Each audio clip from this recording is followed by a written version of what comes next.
My friends, when you and I come together in an atmosphere of spiritual inquiry, it is always with the hope that something deeper than words will take place. For words themselves have no power. Thoughts have no power. The human mind, with all its noise and activity, cannot lead you into the peace, the harmony, the healing, or the abundance you have been seeking. And it is precisely this misunderstanding that has caused so much disappointment on the spiritual path. You see, for generations, we have believed that the mind is the instrument by which life is changed. We have been told that if we think rightly, speak affirmations, hold the correct images, or discipline the mind sufficiently, we will reach spiritual fulfillment.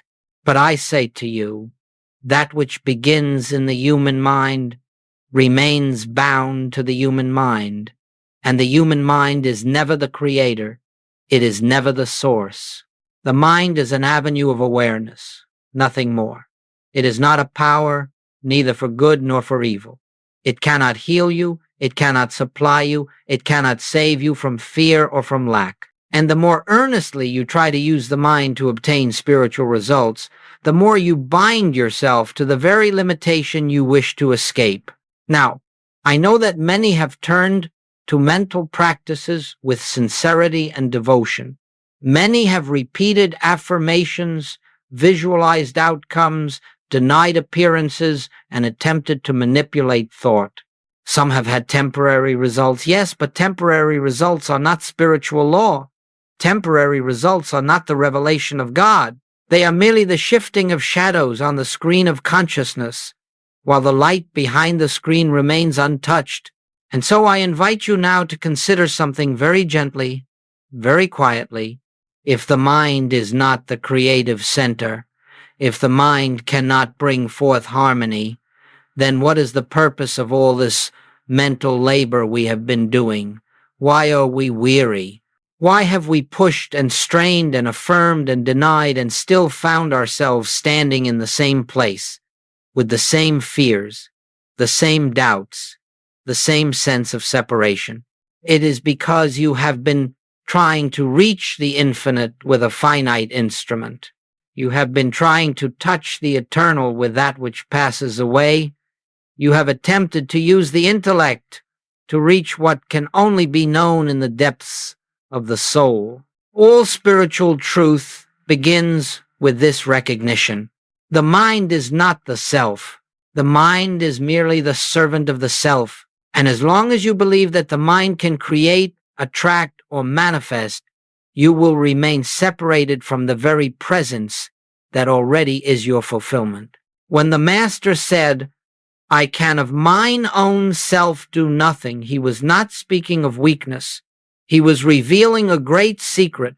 The personal, human sense of self, including its thoughts, its willpower, its affirmations, has no authority in the spiritual realm. The human self is not the doer. The human mind is not the creative power. The Father within the infinite, invisible presence is the only power. And so, my friends, if you have struggled, if you have prayed for results, if you have worked with the mind and found yourself exhausted, let us lay aside that burden now. Let us set aside the belief that mental activity can open the door to God. For the door to God does not open outward. It opens inward, and it opens not through thought, but through silence, not through effort, but through surrender, not through affirming what you believe should happen, but through recognizing what already is. In this moment, you can begin to sense a profound shift. You can begin to feel that the answer to your longing does not lie in mental striving, but in spiritual resting. You are not here to manipulate the universe into giving you peace. You are here to awaken to the truth that peace is already the nature of your being. You have not been seeking too little. You have been seeking in the wrong place. And so, as we begin this journey together, let us understand clearly Mental techniques cannot give you what you seek, because what you seek is not a mental condition. It is a spiritual realization. It is the recognition of the presence that lives you, moves you, sustains you, and expresses as your very being. It is to this presence that we now turn, not with thought, but with awareness, not with effort, but with receptivity, not with desire, but with recognition. And as we proceed, you will discover why the silence, this holy, living silence, is the only true doorway to spiritual transformation. My friends, as we proceed on this path of spiritual discovery, we must look honestly, tenderly, and without judgment upon the efforts that so many have made in their search for freedom. For I have met thousands throughout the years, students, seekers, sincere individuals who have labored with the mind until they were weary, exhausted, discouraged. They followed practices that promised abundance, healing, success, and spiritual power, and yet they remained unsatisfied, longing, still burdened with the same problems they hoped to escape. And so it becomes necessary not to condemn these efforts, but to understand why they fail. You see, when the world speaks of manifestation, it places the human mind at the center of creation. It says, think this, and you will attract it. Visualize this, and it must appear. Affirm this, and the universe will obey. But all such teaching begins with a false premise: the belief that the mind is a creative force capable of shaping the spiritual universe. If you examine this practice honestly, you will see why it leads to exhaustion. Manifestation requires constant vigilance. You must watch your thoughts, correct your thinking, rebuild your images, guard against negativity, push away fear, maintain a mental picture at all times. Such a life quickly becomes a strain, because the mind is a restless instrument. It cannot hold one idea without losing another. It cannot remain fixed on the absolute while wrestling with the appearances of the world. And so the individual becomes divided, torn between the effort to maintain a mental state and the fear that one wrong thought will undo everything. Can you see the impossibility of it? You are trying to lift yourself by your own bootstraps, trying to use the human self to transcend the human self. You are asking the mind to give you what only spirit can give. And in your earnest striving, you unknowingly deepen your sense of separation. Mental manifestation fails for another reason. It keeps you turned outward, always reaching for a condition, a result, an improvement in the picture of life. It persuades you that your good lies in something external: money, relationships, opportunity, health, and that you must work for it, pray for it, or mentally attract it. But Goldsmith's revelation, the revelation of the mystic path, declares that all good is already within you, not as a thought, not as a desire, but as the living presence of God that constitutes your very being. Think for a moment. If harmony is the nature of God, if love is the nature of God, if abundance, peace, and life itself are the qualities of the infinite, how could you, by mental effort, add anything to that which already is? How could you improve the infinite? How could you increase that which is boundless? And yet, this is what the practitioner of mental manifestation attempts to do: improve what is already perfect by means of a limited instrument. This is why the manifestation approach leads to exhaustion. It is built upon a belief that you lack something, that you must attain something, that you must persuade the universe to deliver something. That belief alone is sufficient to keep you forever seeking. But the spiritual path is not a path of seeking. It is a path of recognizing. The moment you believe you must attract abundance, you have denied the spiritual fact that abundance is already the expression of your being. The moment you try to mentally create healing, you have accepted the lie that the eye of you can be sick. The moment you try to manifest love, you have forgotten that God, the very substance of love, is your identity. And so this mental approach becomes a circle without end. One desire fulfilled is followed by another. One demonstration is pursued by the next. One fear overcome is replaced by a new fear. One success brings a greater anxiety of losing it. There is no rest there. There is no peace there. There is only striving. And gradually, the seeker becomes spiritually fatigued. They grow tired of fixing life, tired of watching their thoughts, tired of maintaining affirmations, tired of trying to force the universe to respond. This exhaustion is not a failure. It is a turning point. For when the mind has reached its limit, when the individual has done everything they know to do and finds no lasting freedom, only then are they ready to hear the quiet whisper, "Cease your striving. The Father within doeth the works." Here, the spiritual journey truly begins. Not where we manifest something, but where we relinquish all attempts to make life conform to our desires. Not where we use God as a helper, but where we awaken to God as our very self. Not where we shape reality with thought, but where we rest in the reality that already is. And so, the rise of spiritual exhaustion is not a tragedy, it is a blessing. It is the moment when the seeker discovers that the mind cannot lead them further. It is the doorway through which one steps into the vast and silent kingdom within the kingdom where all true transformation unfolds without effort. This is the great turning point of the path, and it prepares us for the deepest truth of all. My friends, there comes a moment on the spiritual path when the seeker, having exhausted all mental effort, begins to sense a stillness that was not previously noticed. It does not announce itself.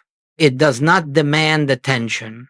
It is simply there, quiet, unchanging, ever-present, waiting for recognition. This stillness is not the silence of inactivity. It is not the absence of sound, nor the quiet between thoughts. It is the silence of being itself, the living, breathing presence that exists beneath every appearance, beneath every condition, beneath every thought and emotion. It is in this sacred silence that all true healing takes place. You see, the spiritual universe is not composed of matter, nor of thoughts, nor of human beliefs. It is composed of spirit, pure, infinite, indivisible. And the activity of spirit is not noisy. It does not rush, nor struggle, nor strain. It unfolds gently, without effort, without resistance, without conflict. This inner realm, this silent dimension, is the place where the presence of God is tangibly experienced, not as an idea, not as theology, but as the very essence of one's being. It is here that the human sense of life fades, and the spiritual reality of life reveals itself. But you cannot come into this silence by trying. Trying is of the mind. Trying is movement, activity, pursuit. Silence is already here. It is the ground of your being. It is the nature of the I that you truly are. When we speak of healing, whether physical, emotional, financial, or relational, understand that healing does not occur because we have corrected a condition. Healing occurs because we have touched, even if only for a moment, this silent dimension of being, where there is no condition to correct. In that realm, there is only God. And where God is consciously realized, discord cannot exist. This is the reason why the great mystics could sit quietly in the presence of disease and behold harmony. They were not looking at the appearance. They were beholding the invisible reality behind the appearance. They knew that the picture on the screen, whether pain, lack, or fear, was not the truth of being. The truth resided in the silence. And so, healing is never a change of the outer picture. It is a shift in consciousness. It is the moment when the personal sense of I, the frightened, striving, limited self, dissolves into the realization that I is God in expression. When that recognition dawns, even faintly, healing is inevitable. This silent dimension is not far away. It is not hidden behind years of practice or layers of discipline. It is closer than breath. It is the awareness in which all thoughts arise, the background of every moment. It is the presence that knows your need before you speak it, because it is the very life living as you. To enter this sacred space, you do not push thoughts away, nor do you try to purify the mind. You simply turn toward the silence within, as gently as one would turn toward a friend. And in that turning, something shifts. You sense a peace that has no cause, a stillness that is not dependent on circumstances, a presence that does not come and go. This presence is the Father within. This silence is the activity of God. This stillness is the spiritual universe in operation. And as you rest in it, without asking, without seeking, without trying to achieve anything, grace begins its work. Not your work, but the work of the infinite invisible, and it is this work that heals, restores, supplies, guides, and perfects. Do not mistake this for passivity. It is the greatest activity in the universe, for in silence, the divine self is revealed. In silence, the hypnotism of the senses is broken. In silence, you awaken to the truth that your life is not a personal struggle, but a divine unfoldment. As you begin to touch this inner realm, you will discover something truly remarkable. The more deeply you rest in silence, the more harmoniously life unfolds without your interference. What seemed impossible becomes possible. What seemed blocked begins to open. What seemed broken begins to heal. But none of this occurs because you made it so. It occurs because you allowed the presence to reveal itself. And so, my friends, all true healing takes place in the silent dimension of being, in the recognition of the presence that has always been there, waiting only for acknowledgement. As we continue, we will explore how to abide in this presence, how to rest in it, how to practice it not as a technique, but as a way of life. My friends, as we enter more deeply into this path, let us speak now of what I have called practicing the presence, and let us approach it gently, for it is not a method, nor a ritual, nor a discipline of the mind. It is not something you perform, nor something you master through repetition. It is not a technique to get God to act, because God is already acting as the very life of your being. No, practicing the presence is the quiet, inner recognition of what already is. It is the resting in the truth that the presence of God is here, within, closer than your own breath, the very essence of your identity. When I use the word presence, I am not referring to a distant deity. I am not speaking of some higher power outside the universe. The presence is the infinite, indivisible life which expresses itself as your consciousness. It is the spirit that is the substance of all form, the intelligence that is the source of all harmony, the love that is the fabric of all relationship. To practice the presence is to turn inward, not to the mind, but to the source of the mind. It is to acknowledge, in a moment of quietness, that underneath every thought, every feeling, every appearance, there is one life, one power, one presence. And that this presence is the I of your being. When the Master said, I and the Father are one, this was not a statement reserved for him alone. It was the revelation of a universal truth. The I that you are is not a human self, but the presence of God individualizing as you. And so practicing the presence means remembering this truth during the seemingly ordinary moments of your day. It is not a matter of speaking sacred words. It is not the repetition of a phrase. It is simply a turning, a gentle, inward shift in which you acknowledge the presence is here. God is the life of me. The I that I am is the infinite invisible. This recognition may last only a second, but that second is enough. For in that moment, the personal sense of self loosens its grip, and the true self shines forth. In that moment, fear has no foothold, because you are no longer seeking God. You are dwelling in God. You are abiding in the realization of oneness. To practice the presence does not require withdrawing from the world. It does not require long hours of meditation or isolation.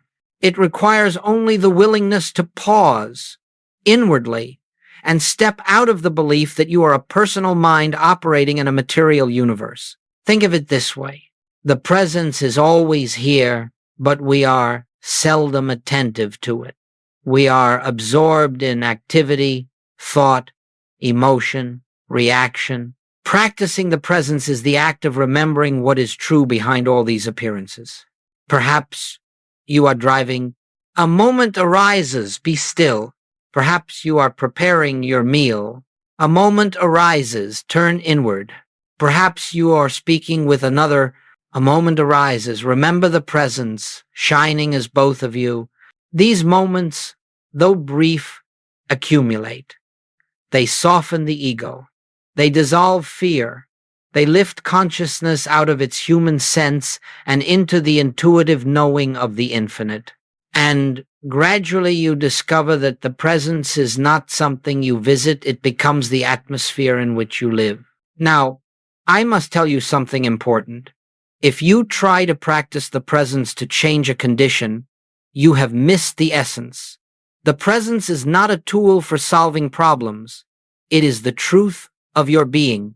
And as you know this truth, the problems dissolve not because you changed them, but because you ceased believing in their power. In a moment of silent recognition, the veil of the personal self thins. You sense a peace that has no cause. You feel a warmth that is not emotional but spiritual. You recognize a life living itself through you. And in that recognition, the spiritual law takes over. You do not have to make the presence do anything. You do not have to coax it, guide it, or instruct it. It knows its own business. It is harmony. It is abundance. It is health. It is peace.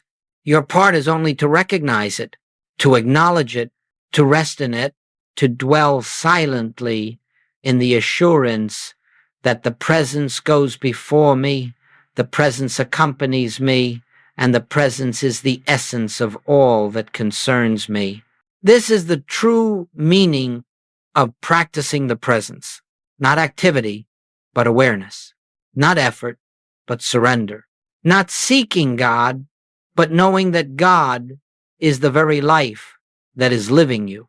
As we continue, you will see how this simple recognition becomes the most powerful force in your experience, changing not only the inward state but the outward expression of your life. My friends, when we speak of the activity of the silence, this inner resting in the presence, you may wonder, how is it that simple awareness, without effort, without intention, can transform the outer circumstances of my life? And the answer is this. The outer world is not a cause, but an effect. It is not the source of your experience, but the expression of your state of consciousness. Everything that appears in your life, your relationships, finances, health, opportunities, challenges, arises as the outpicturing of consciousness, not the personal human consciousness filled with fears, history, opinions, and beliefs, but the deeper consciousness, the one which is the presence and activity of God. You see, We have long believed that we must change the outer picture in order to attain harmony. We try to fix the body, correct the finances, improve our relationships, and arrange the world to fit our expectations. But the spiritual path reveals that all such efforts are in vain. The outer picture is nothing more than a shadow. It has no substance of its own. And no matter how you struggle to rearrange that shadow, it continues to reflect the consciousness behind it. This is why practicing the presence becomes the most powerful work you can do, because it shifts consciousness itself. And when consciousness shifts, the picture must shift also, without strain, without force, without manipulation. Consider for a moment a simple illustration. When the sun rises, darkness does not resist. It does not argue. It does not fight for survival. It vanishes simply because light reveals itself. So it is with the presence. Fear dissolves in the presence, not because you chase it away, but because the light of truth renders it powerless.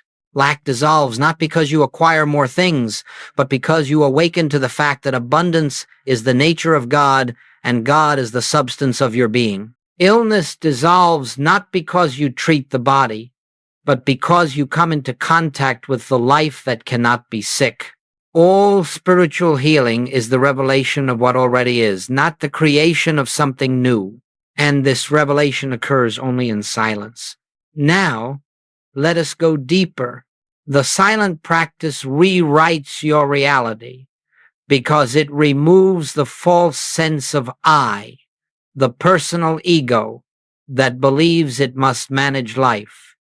When you enter the silence, even briefly, the personal I begins to fade. In its place, the spiritual I God, expressing as your very self, comes to the foreground. And where the spiritual I is acknowledged, harmony flows as naturally as the tide without your effort. You may think, but surely I must do something to change my circumstances. No, my friends. That is the illusion that binds humanity to suffering. When you try to change the picture, you are operating as the personal self. When you rest in the presence, you are permitting the infinite invisible to reveal itself. And the infinite invisible does not need your instruction. It simply needs your recognition. The moment you enter the silence, you are stepping out of the world of appearances. You are stepping out of fear. You are stepping out of the belief that anything external has power over you. In that moment, you are returning to your true home, the realm of spiritual reality, where only God is power, only God is substance, only God is law. From this inner center, the outer experience begins to align with the truth you have recognized, not because you willed it, but because you removed the obstruction, the belief in a self apart from God. Let us be very clear. The presence does not improve your human life. The presence reveals your spiritual life. And as this revelation unfolds, the human picture harmonizes of its own accord. It may appear as new opportunities, improved health, restored relationships, or financial sufficiency. But these are not the product of your effort. They are the natural expression of a consciousness in which God is realized. This is why the silent practice rewrites reality. Not because silence is a technique, but because silence allows the false sense of self to fall away. And when the false falls away, the true stands revealed. And what is true is always harmonious. Remember this. You do not bring harmony into your life. Harmony is already here, hidden beneath the noise of the personal mind. When the mind grows still, the harmony that has always been begins to flow into expression. This is the effortless way, the way of grace, the way of the presence lived and realized. And this, my friends, is the foundation upon which the entire spiritual life is built. My friends, there comes a moment in every sincere seeker's life when a profound inner shift begins to occur, not by struggle, not by discipline, but by grace. And this shift is what I call the great reversal, the turning away from human effort and the turning toward spiritual rest. From the moment we enter this world, we are taught to strive. We are taught to make something of ourselves, to achieve, to acquire, to correct, to control. Even on the spiritual path, this conditioning follows us. We believe we must improve our thoughts, elevate our emotions, purify our desires, and discipline our minds. And all of this, sincere though it may be, keeps us rooted in the belief that the human self has a task to perform. But the great truth of the spiritual life is that the human self can perform no spiritual work. The human mind cannot lift you into the awareness of God. The human will cannot open the doors of the infinite. And the human ego cannot enter the kingdom of heaven, for it has no existence in the realm of spirit. The great reversal begins when you perceive the futility of trying to use the personal self to reach the divine. In that holy moment, something in you surrenders, not in defeat, but in awakening. You see, for the first time, that the one who has been striving has never been the true self at all. It has been a shadow of identity, a construct of memory, fear, desire, and conditioning. And when this false identity loosens its grip, even slightly, you begin to sense a deeper I, the I that does nothing, yet all things are done through it. The I that does not strive, yet harmony unfolds in its presence. The I that does not seek God, because it is one with God. This realization is the beginning of spiritual freedom. Let us understand it clearly. Human effort operates from the belief that something is missing. Spiritual rest arises from the realization that nothing is missing. Human effort tries to acquire the good. Spiritual rest recognizes that the good is already present in its fullness. Human effort attempts to correct appearances. Spiritual rest knows that behind every appearance stands the perfect activity of God. The more you struggle, the more you affirm the power of the problem. The more you rest, the more you reveal the power of the presence. And so the great reversal is not a new effort you must undertake. It is the relinquishment of effort. It is the willingness to step aside and let the infinite invisible govern, guide, and unfold your experience. This is why the Master said, "Take my yoke upon you, for my yoke is easy and my burden is light." What is this easy yoke? It is the yoke of surrender. It is the resting in the Father within who does the works. It is the letting go of the personal sense of responsibility for life and the quiet recognition that life is living itself through you. In this reversal, you cease to live from reaction, from fear, from desire. You begin to live from presence, and soon you discover something extraordinary. The more you rest in the presence, the more life unfolds in perfect order. Without effort, solutions appear. Without struggle, relationships harmonize. Without planning, opportunities arise. Without force, the right actions become clear. This is not passivity. This is the highest form of activity. For spiritual rest is not the stillness of inaction, it is the stillness of alignment with the infinite. In this stillness, you become a transparency for God to express, and that expression is always intelligent, always loving, always harmonious. Let me say this plainly. When the great reversal occurs within you, you do not become inactive, you become non-reactive.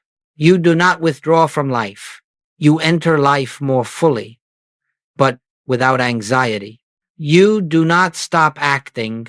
You stop acting from fear and begin acting from grace. What we call miracles are simply the natural functioning of life when the personal self is no longer obstructing the flow of the divine. And all of this begins the moment you allow yourself to rest, not in resignation, but in recognition. The presence knows what you need before you ask. The presence knows how to guide your steps. The presence is the substance of your health, the source of your supply, the peace of your relationships, the direction of your path. And when you cease trying to manage life, you discover that life, God life, has already been managing everything perfectly. This is the great reversal, from effort to rest, from doing to being, from striving to surrender, from personal sense to the infinite presence. And once this reversal takes place, the spiritual journey becomes one of ease, of grace, of quiet unfoldment, for nothing is left for the human self to accomplish. God becomes the only activity, the only power, the only presence, and you simply rest, trusting, listening, abiding. My friends, let us now come to the heart of this journey, the silence.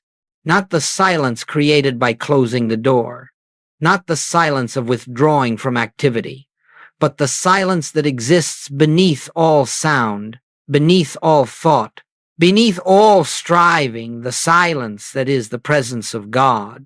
Many have asked, how do I enter this silence? And I must answer with great gentleness, you do not enter the silence by doing anything. The silence is not a place you reach. It is the truth of your being that you uncover. It is not attained by effort. It is revealed by surrender. Let us begin very simply. Become aware, right where you are, of the simple fact that you exist. Not the thought, I exist, but the awareness of existence itself. Just that, without words, without analysis, just the quiet recognition. I am. Before any thought arises, before any desire appears, before any concept of good or bad, right or wrong, there is this pure, silent awareness of being. That is the doorway. That is the presence. That is the I. That is one with God. Do not attempt to hold this awareness. Do not try to deepen it. Do not attempt to force the mind to be still. Simply rest in the fact that something within you is already aware, already present, already alive. This inner awareness is not the human mind. It is the infinite invisible shining through the mind. It is the life of God expressing as your consciousness. Now, simply be with this awareness. If thoughts arise, let them come. If emotions surface, let them be. Do not chase them away. Do not try to quiet them. Allow them to pass like clouds drifting across the sky. You are not the thoughts. You are the awareness in which the thoughts appear. You are not the emotions. You are the presence that observes them. You are not the body. You are the life animating the body. In this realization, the mind begins to settle naturally, not because you forced it, but because you have withdrawn your belief from it. The mind becomes like a servant who, seeing that the master has ceased issuing commands, grows quiet. Now, without words, without concepts, acknowledge the presence, not as something to be summoned, not as something you must attain, but as something that is already here. Perhaps you sense a softening around the heart. Perhaps you sense a spaciousness within the mind. Perhaps you sense nothing at all. Do not measure the experience. Do not try to judge it. The presence is not an emotion. It is not a sensation. It is not an experience you feel. It is the truth of your being. Sit in this inner posture of receptivity, even if only for a few breaths. Let the presence reveal itself. Let the silence speak its own message, for the still small voice of God is not heard with the ears, nor grasped by the intellect. It is sensed as a gentle assurance, a quiet knowing, a peace that is not of this world. This, my friends, is entering the silence. It is not a meditation technique. It is not a spiritual exercise. It is the return to your true self.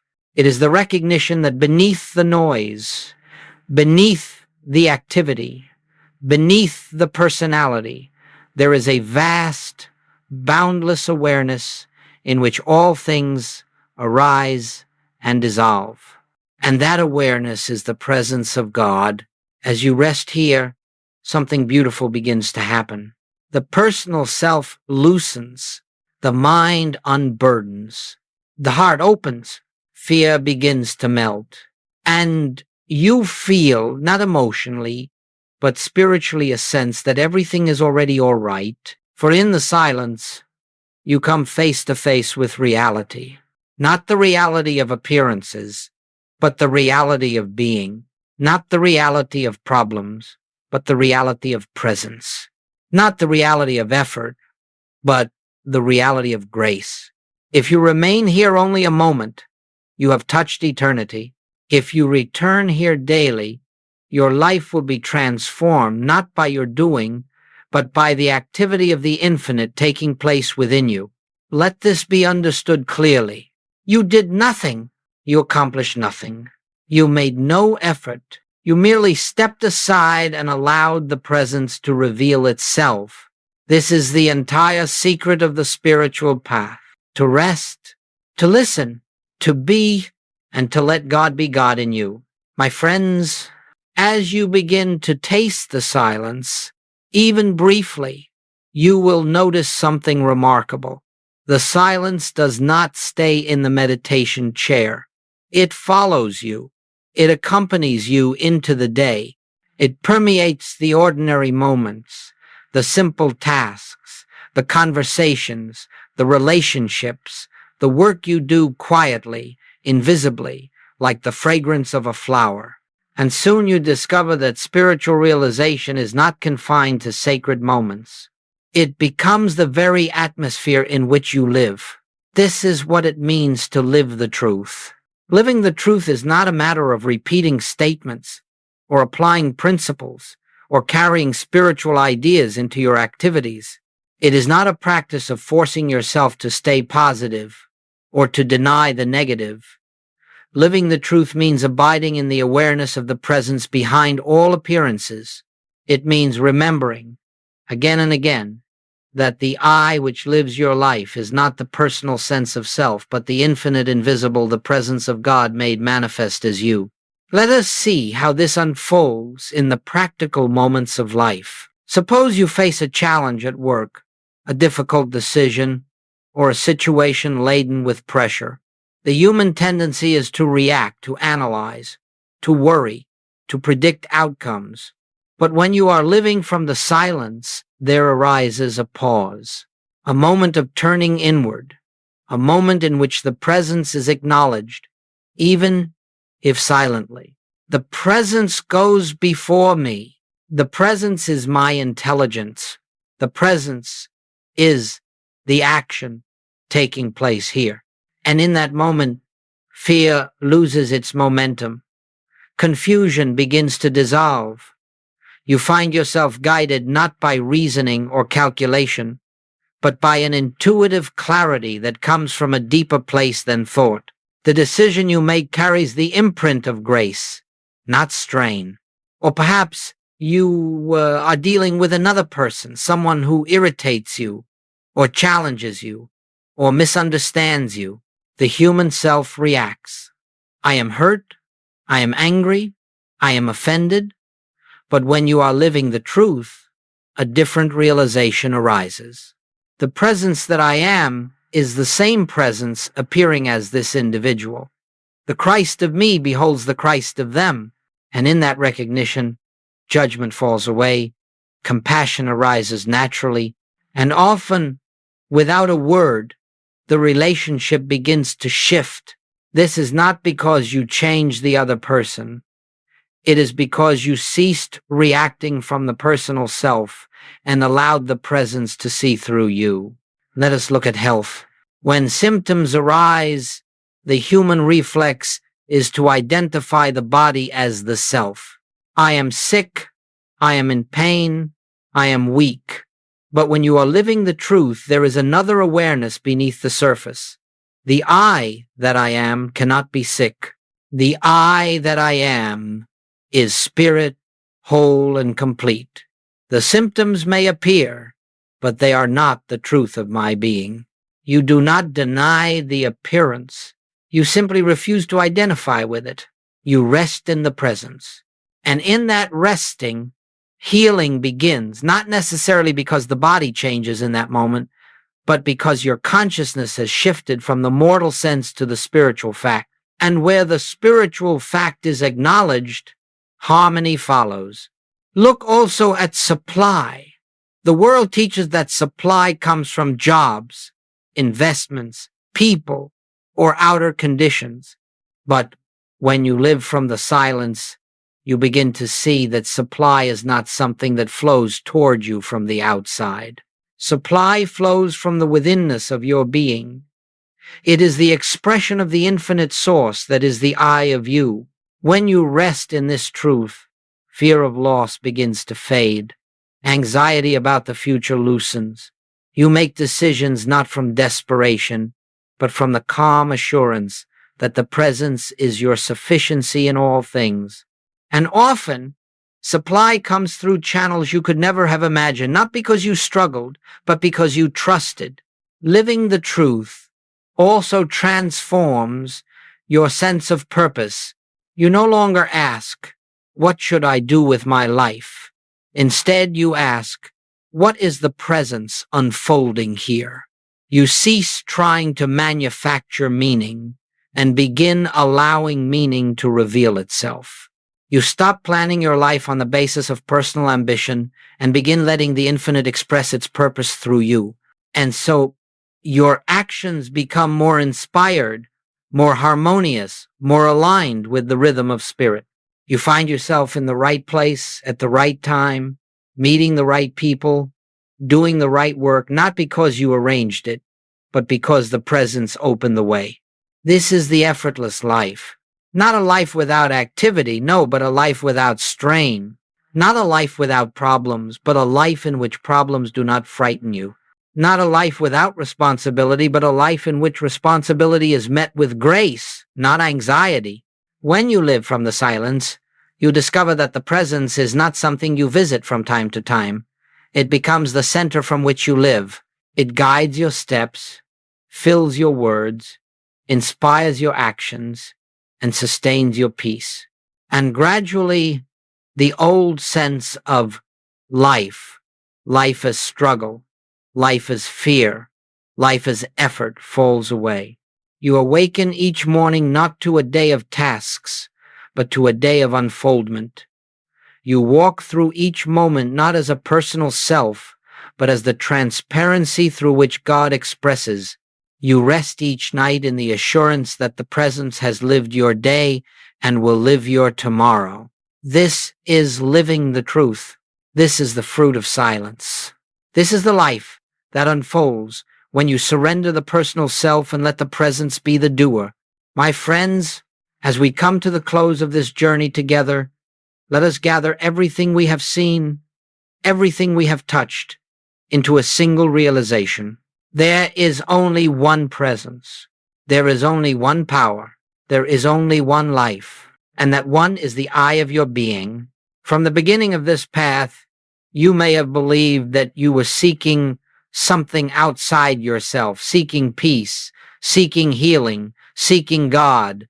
But as you have traveled inward, as you have entered the silence, as you have surrendered the personal sense of self, you have discovered that the very one you sought has always been the one who was seeking. The God you prayed to, the source you longed for, the love you reached toward was the very essence of your being. The spiritual journey is not a journey of becoming. It is a journey of remembering. Remembering what was never lost.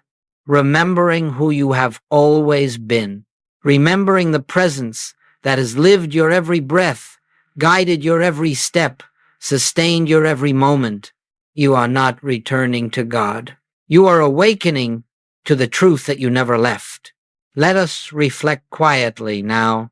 Every attempt to heal yourself, every effort to improve your condition, every struggle to reach for something more, all of these arose from the belief that you were separate from the infinite. But now you understand. Separation was the dream. Oneness is the reality. When you rest in the silence, you feel this oneness, not as an idea, not as a philosophy, but as the living presence of God within you. It is the gentle assurance that all is well, and all has always been well, even when appearances declared otherwise. My friends, never again place your faith in the outer world. Never again believe that circumstances have power over you. Never again imagine that your good lies in people, things, or conditions. Your good lies in the presence. Your peace lies in the presence. Your healing lies in the presence. Your abundance lies in the presence. Your entire life is the unfoldment of this presence. And this presence is the I that you are. If ever you feel fear, return to the silence. If ever you feel lost, return to the silence. If ever you feel lacking, return to the silence. If ever the world seems overwhelming, return to the silence. Not as a technique, not as an escape, but as a recognition that the silence is your true home, the home of your real identity. For the presence will meet you there, not with words, not with visions, but with a peace that surpasses understanding, a love that needs no explanation, a wisdom that guides without effort. Let this be your final knowing from our time together. You do not walk this path alone. You have never walked alone. For the presence that walks beside you is the presence that walks as you. And so, when you rise from your chair, when you return to your work, when you meet your family, when you enter the world again, do not leave the silence behind. Carry it with you, softly, gently, until the boundary between silence and activity dissolves, and you realize that all of life is lived in God, and God is lived as you. Let this truth rest in your heart. The I that I am is the infinite presence expressing itself. There is nothing to fear, nothing to fix, nothing to attain, only the continual unfolding of the one life that is your life. May you abide in this knowing, may you rest in this presence, may you walk in this light, and may the silence reveal to you, moment by moment, the fullness of who you truly are,